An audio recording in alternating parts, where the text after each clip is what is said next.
Hello everyone, I'm Dhruv Gupta, a batch of 2019 medical student, and I've done my MBBS from UCMS and GTB Hospital in New Delhi. I recently secured an All India rank of 93 in the INICET November examination, and this comes as a very good improvement from 55,000 which I got in NEET-PG, which was held just 3 months before the INICET. At the outset, I just want to say that, like most of you watching the video, I was never an academically inclined person. Studying would probably be the last in my priority list during my college years. I studied just a month before exams in order to barely pass. And coming into preparation, I had no notes. I had no plans of action. I didn't even know how I was gonna approach the exam. I was completely blank. But I just knew one thing, that I cannot afford to waste my time studying during my internship because I'd seen how PGs lived their lives. So, as a fact, I didn't study during my internship, and it was probably the most fun year of my college life. So basically, the whole point of me making this video is to tell carefree people like me that everything is impossible till it's done. And if you have a good strategy and a better discipline, I feel anyone can score really well in this exam. So before we jump into any of the nitty-gritties, I just want to say that I'm not an expert in any of these things. But I felt like sharing my strategies with you guys because I feel I had been very objective throughout my whole preparation. But obviously, I'll advise you to give your own thought to whatever I have to say in the video. So let's start with strategizing.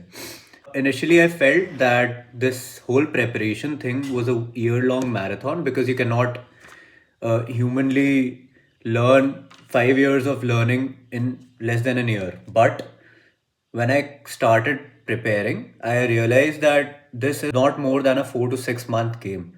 I mean, my friends who were equally academically nulla like me, they secured a very good rank in just 3 months. So partly thankful to them, they were a very big source of motivation for me to study as well.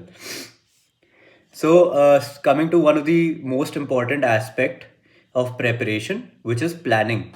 You need to have a very good, solid plan that keeps you aligned and moving in a fixed direction, and that, in a sense, reduces the amount of stress or the instances of stress that you might face because whenever you're in a fix, you just need to know what to do next.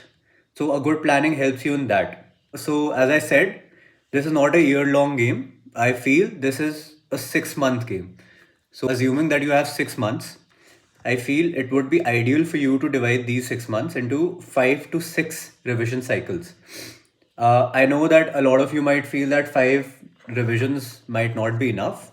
And I completely agree because I've known people who've done more than 10 revision. It's completely your personal choice, but I personally feel that you should never compromise quality over quantity. And when I was revising, I used to assume that this might be my last revision. So I gave my 100% in that revision. But it's completely up to you. If you want to go for 100 revisions, I mean, go for it. Choose your poison. So as you can see, I've divided my 6 month preparation into 5 revision cycles. The first revision in itself took me around 3 months, after which I gave my NEET PG. And I had no prior MCQ practice exposure, no GT practice, and hence you can understand why I got a rank of 55,000 in that exam. But you can easily infer from the table that with each subsequent cycle, I've tried to cut down my revision time by half, and that should be your ideal goal. It would feel very overwhelming in the beginning because you'll have a lot of content to read. You'll have to practice a lot of MCQs, but trust me when I say that it will get easier. The more time you put to it, the easier it would get. And so this is a broad mota plan for 6 months. Now, you should divide each and every revision cycle of yours into weekly and daily goals. So you should have a weekly goal made beforehand. And like that, before going to bed, you should know what you will be doing the next day. Things like these would keep you hooked to the process and you will not be worried about going directionless. Coming to the next aspect of preparation, which is selection of sources. Now, there's a lot of confusion among students that what source should they prefer, how should they optimize their sources. The main reason is they have a trust deficit because when there are a lot of options, you don't know which source to trust. So it becomes very important for you to trust the source. And in an exam as static as NEET-PG and INICET, there's not much dissimilarity when it comes to the content of the source. So trust is the most important factor. You have to trust the source. But you have to keep in mind that no source is complete in itself. And what I personally did was I chose a base source and then I chose an add-on source from where I'll put extra information, good tables, whatever I find could help me in my preparation into the base source. Compiling everything at one place is very important because the ultimate goal of preparing a single complete source is to make your life easier when you're revising it in the future. So, after a lot of trial and error, I came to the conclusion that I'll be reading from these sources, which I have shared on the screen. As you can see, I've divided the whole PDF into base and add-on sources. Base sources are basically your primary source onto which you'll be adding things from the add-on source. Your approach to the add-on source should be you just going through the notes. You don't need to see any videos or such. You can just go through the notes and add whatever extra you feel to the primary base source.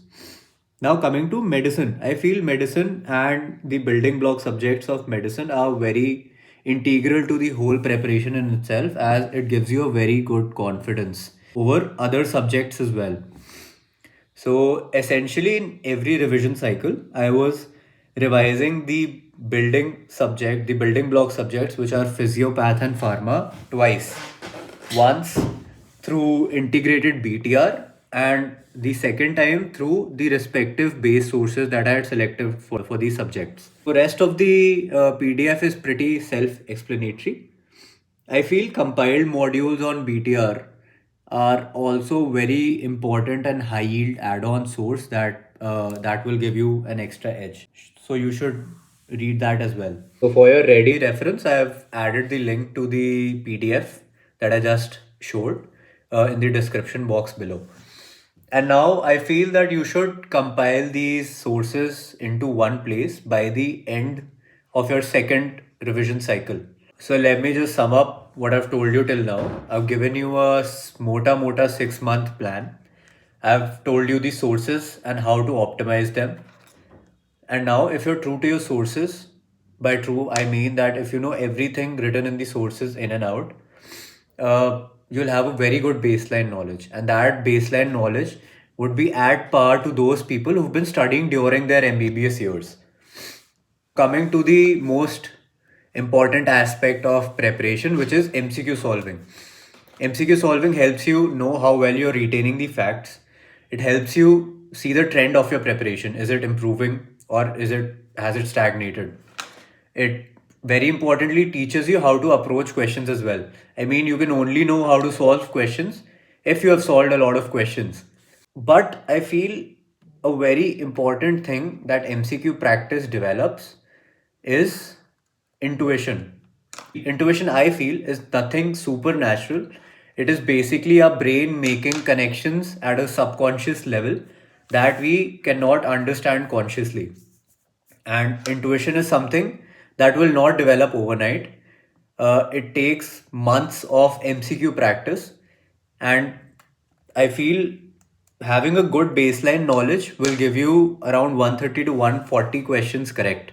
Now, that is not a score that will set you apart, that will give you an edge. So, developing this intuition by practicing as many MCQs as you can becomes of utmost importance.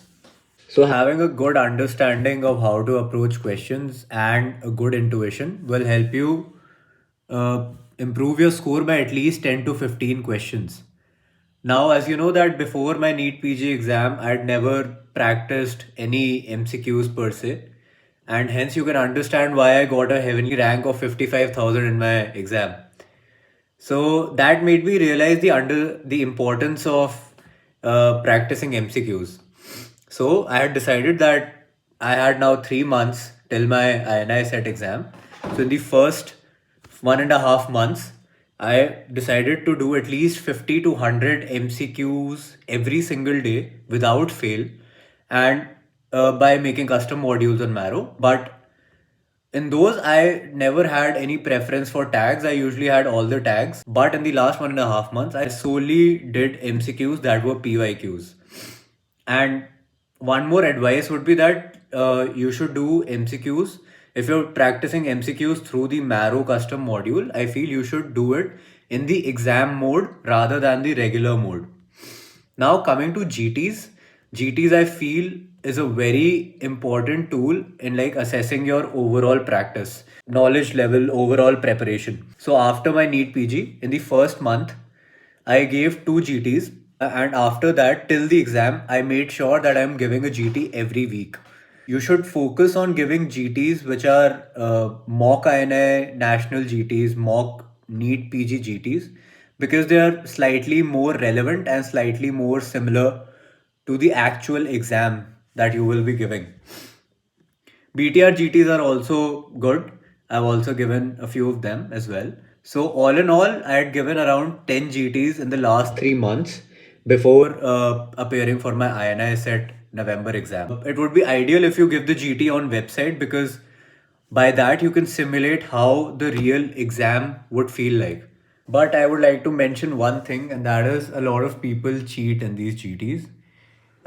I would just recommend you to not be one of them, because ultimately it is you who's being cheated, and that too by yourself. So that is completely counterproductive. Don't do that. Now, coming to something which I feel has tremendously helped me in my preparation, throughout my preparation, and something that I cannot stress enough for you to incorporate in your preparation is BTR T&Ds. These T&Ds basically consist of very high yield, tough, complicated worst case scenario questions that help you develop your intuition. It really improves your approach to such questions, and it also helps in time management. What I personally did was I never gave these tests. I just jumped to the videos directly. I just hit pause whenever a new question popped up, and I tried to solve it myself. After I'd given the question my best shot, I would wait for ma'am's explanation, and I just like cross checked whether the thought process that I went through was right or not. This might seem a slightly longer and cumbersome process, but trust me when I say it is high yield, it is it is completely worth it. Now, I would suggest you to do at least the latest two editions of BTR TND. And another good thing about these TNDs is that this is basically a flowing conversation between Zainab ma'am and the students. So in between the academic part, she gives very practical and very useful advice that I feel should not be skipped, and anyone who's watching these TNDs should like give it a serious thought and take them seriously. Now, coming to one of the most underrated and overlooked aspects of preparation, that is mental health. No matter how hard you've studied for the exam, how much effort you've put into the preparation, if you're stressed out or mentally exhausted during the exam, all of the preparation, all of the hard work you've put goes to waste.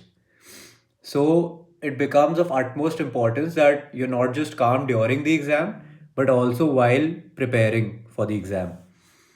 Calmness is the opposite of chaos. So, whatever you do, you try to make your life as less chaotic as it could be. Make your life simple, make your plans simple. Have a good structured long term program, have a good weekly program, have a good daily plan. Now, calmness also comes from things that we usually tend to ignore a lot. Things like having a good sleep, eating decent food, and very importantly, you should make some time out for yourself on a daily basis. Give yourself 1 to 2 hours doing the things that you love, keeping all the academics aside. I personally had a habit of going to the gym, and which I continued till even the last day before my exam. I'm also learning how to play drums, so that was also going, but obviously less frequently. So you should definitely make some time out for yourself. Do whatever you feel like doing. I mean, whatever sails your boat, honestly. I would also advise you against using Instagram or social media, which usually just temporarily spikes up your dopamine levels because it is quite counterproductive. Now, I would like to share, just before wrapping up the video, I would like to share some key fundamental points that I feel might be very relevant for your daily day-to-day preparation.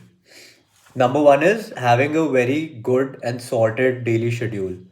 Now, I am someone who's seen more sunrises by being up the whole night rather than by waking up in the morning. So, trust me when I say that it is very important you have a very good, consistent schedule. It was very hard for me to change my own schedule, but I knew the importance of it, therefore, I pushed myself to do it. Point number two is that you have to have faith in yourself and the process that you're putting yourself to. You'll get better at strategizing, planning, retention, everything, but you have to give it time. And all these things improve as you keep moving forward.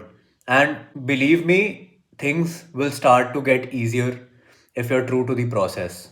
Point number three is that a very good thing about a competitive exam is that whatever bad or uncomfortable feeling you're going through is probably ubiquitous. That is, everyone is feeling the same way.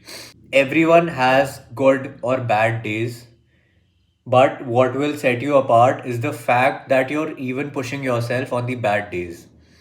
And the last and final point is that this is not a competition between you or your batchmate. It's not you versus your batchmate. It's not you versus your friends.